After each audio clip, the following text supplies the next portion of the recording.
Hello everyone, Lewis Weber here with Behavior Care. During this segment, we're going to take a look at the TPS Sequential Analyzer, or as it's called at the top here, Sequential Analysis number 27. That number is going to continue to rise as I continue to update this.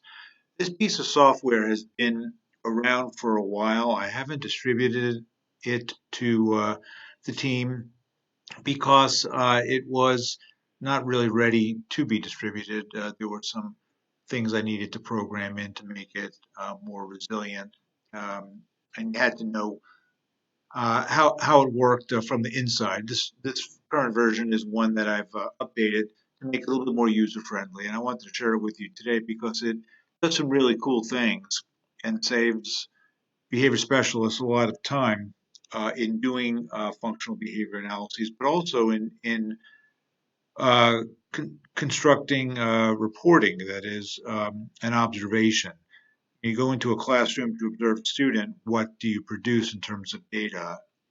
A lot of times it's the ABC analysis, the antecedent behavior consequent analysis. Of course, that's very good and very important. But it's nice to be able to quantify it a little bit better or in more detail. And the TPS sequential analyzer does that. So let's take a look at how this is configured. Right now I'm on the data entry page, and you can see on the left here are these blue boxes where you'll enter codes for the different things that you observe. Well, there are two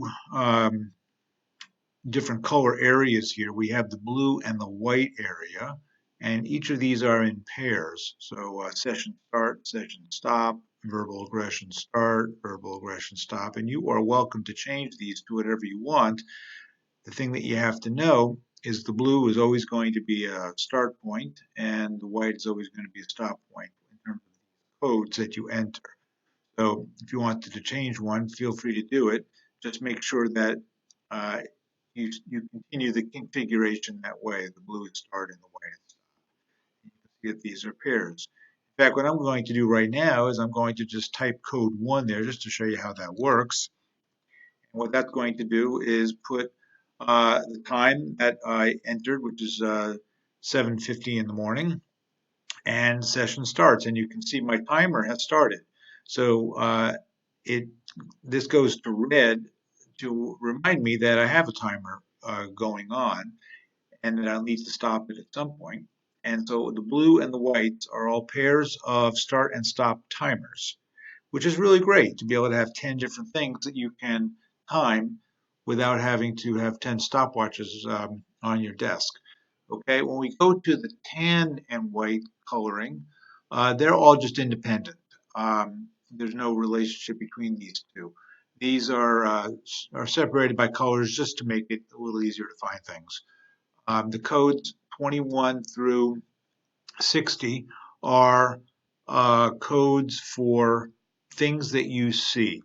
I like to refer to this as behavioral stenography. Now you have 40 different things that you can record um, as behavioral events, and it can be behavior, but it could also be other things in the classroom. Whatever it is that you want to record, you simply type it in, and you can see how I've put a bunch of spaces here. The way that I tend to start my organization, and I configure this uniquely for each student that I'm watching, by the way. So this particular version is for a student that would be verbal and capable of moving around the classroom and things like that. If you wanted to record other things, you just change the text. So you just type it right in. You just type in, let's say, if I wanted to continue the teacher thing, if I wanted to say teacher uses PBIS to reward behavior. Okay, there we go. So now that's code 31. And here on starting with approximately, well, not approximately, but starting with 38, it could start at any point, are the behaviors that are for the students or the student that I'm observing. Again, all of these could be student behaviors if you wish. You can put anything you want in these counters. To you. So you can see what I've got going on here is the session is continuing. So let's say that the teacher asked the group a question. So I would go back to my code number and I'd put a 21 there. And you can see what that does is it counts that there has been an event that the teacher asked the group a question. And maybe the student answers the teacher's question. So then I would put a 49 down there. And each time I enter a code, it's going to put the timestamp.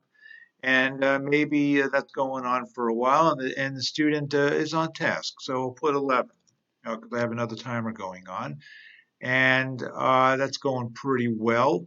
And um, maybe something happens, and the teacher states some kind of rules for a positive action, something that the student will earn, and that's going on pretty well. And maybe the student raises the hand to ask a question, and maybe the teacher does not um, pay attention to the student, and so maybe the student is expressing some kind of frustration, and then maybe the teacher provides one-on-one support, and then maybe there is some challenge. The student's work is varying, and so the student's playing with some kind of fidget thing. We can even record that. The student is fidgeting, and the teacher says, "Yeah, I'm going to take that away from you," and we put a 29. And then on task, because the student is now frustrated, the on task stops, and maybe disruption of education starts. So now that's a timer that's going on, and maybe the student is verbally aggressive, so we can put that in there. And then maybe the teacher, well, let's see, make it a little bit more intense. So now the student is physically aggressive to property, and we could also record that as a duration if we wanted to. And in fact, we could do that in just a moment. I'm going to do that. So maybe the teacher calls for additional staff support, and we're going to now go from a counting to a timing. And so physical aggression to property is more episodic, so we have that going on. Staff come in, teacher provides some one-on-one support. So we'll put another counter for that. You can see it's starting to scroll because I've now used up all these spaces. And maybe the disruption of education stops, and maybe additional support stops, and maybe the physical aggression to property stops. Teacher provides rules for positive outcome again, and asks the student to do something, and the student cooperates with that. So that would be a number 48. And let's see. Say, okay, the teacher goes, that's pretty good. We're going to reward you for some good behavior. And student is socially appropriate with peers. And you get the idea, right? And then here you can put any notes that you want. Now, also, let me just pop up here real quick. Let's put our favorite person, Pete Moss, and the date of the training is, or the data recording that is, today. And so here we go. And that's how it goes. Now, that alone is kind of cool, right? Because you can have all these timers, in fact, 10 of them, and 40 different things that you can record pretty easily, and it automatically puts the timestamp. But there's more. There's always more, right? Okay, so I'm going to just use uh, teacher presents work demand, uh, verbal aggression, and one-on-one support. So 30, 38, and 28. So 30,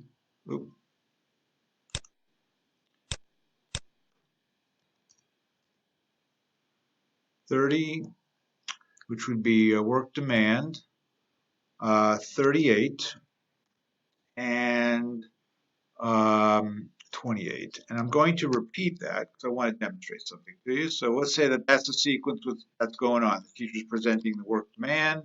There's some kind of verbal aggression. And then the teacher provides one-on-one support. Let's do it one more time.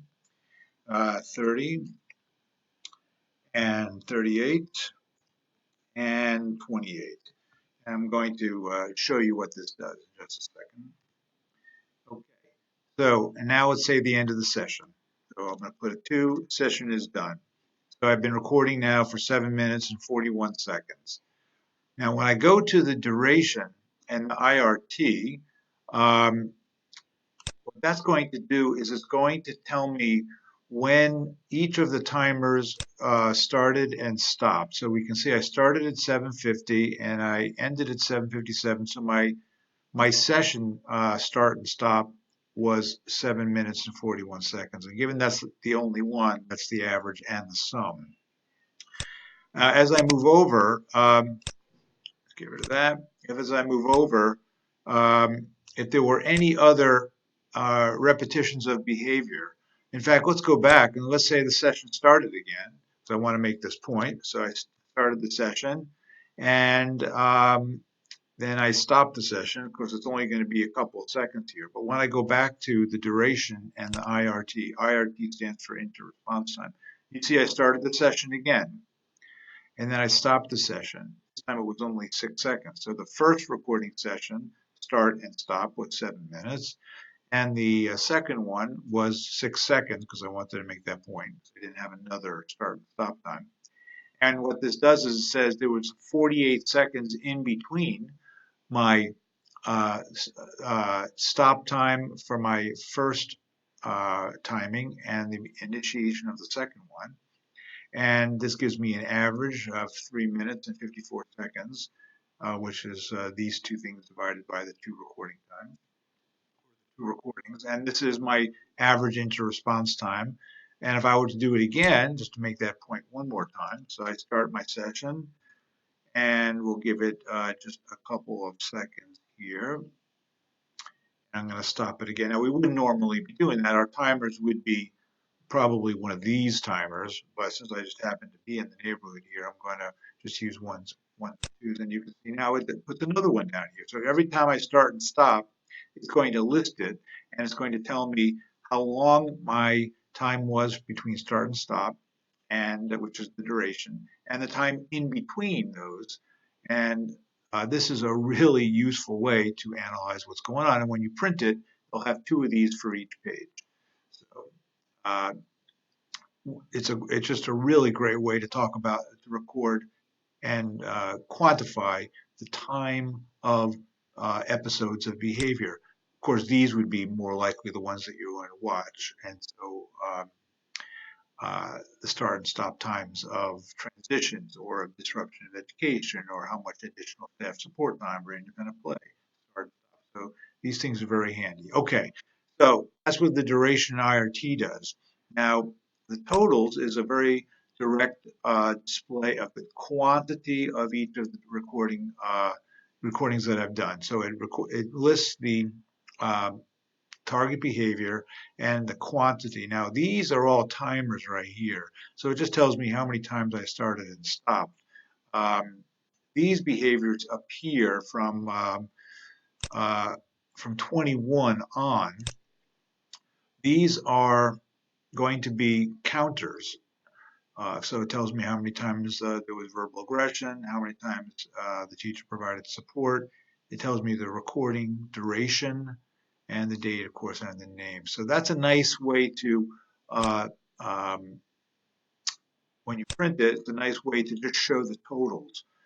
Here's what I wanted to get to in terms of these data analyses. Now, as you'll recall, when I go back here, I did the sequence of 3, right? It was 30, 38, and 28, and I did that a couple of times. Now look what I'm going to do. I'm going to go to this one where there's 3 in a row. Here this is 2 in a row.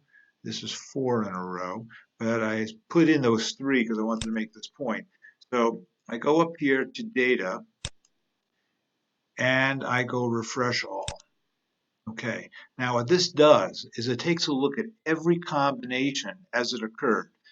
So, for example, there was a 5, 28, and a 16, and that occurred once. And then there was a 12 and a 15 and a 38, and it tells you what they are right here, of course. So on task, disruption of education started, and verbal aggression, that occurred once. This one occurred twice as a session timer, but what I wanted to do is take a look at this right here. Remember 30, 38, and 28. Teacher presented work demand and verbal aggression, and teacher provides one-on-one support. I specifically put that in because I wanted that timer to go up, and that occurred 3 times. And so what this does is it looks at all the possible sequences in terms of patterns of 3, and it counts them to say that, well, there were 3 of them.